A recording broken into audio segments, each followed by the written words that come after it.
Nine vibes నేను మీ శ్రావణి. పాలిటిక్స్లో శాశ్వత శత్రువులు మిత్రులు ఉండరు అని అంటారు. ఇది నిజంగా నిజం.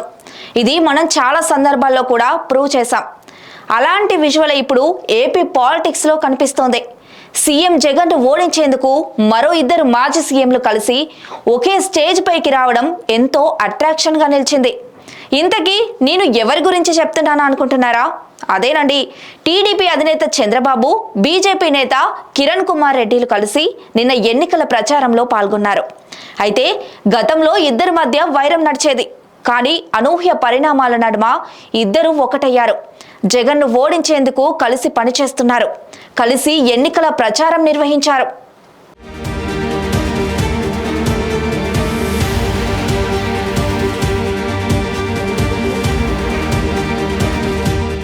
అయితే టీడీపీ అధినేత చంద్రబాబు కాంగ్రెస్ పార్టీలో పనిచేశారు.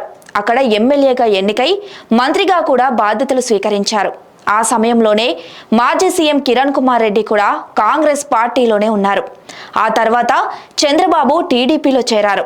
కాంగ్రెస్ పార్టీకి బద్ధ శత్రువుగా మారారు. ఆ సమయంలో కిరణ్ సైతం చంద్రబాబుపై దారుణంగా విమర్శలు చేశారు. వైఎస్ అకాల మరణం తర్వాత కిరణ్ సీఎం అయ్యారు. ఉమ్మడి రాష్ట్రం చివరి సీఎంగా ఆయన పనిచేశారు.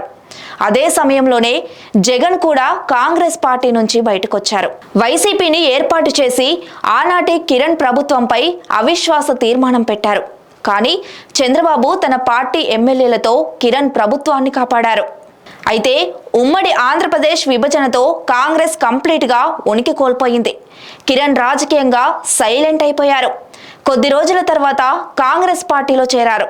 కానీ ఆ పార్టీకి భవిష్యత్తు లేదని బీజేపీలో చేరారు.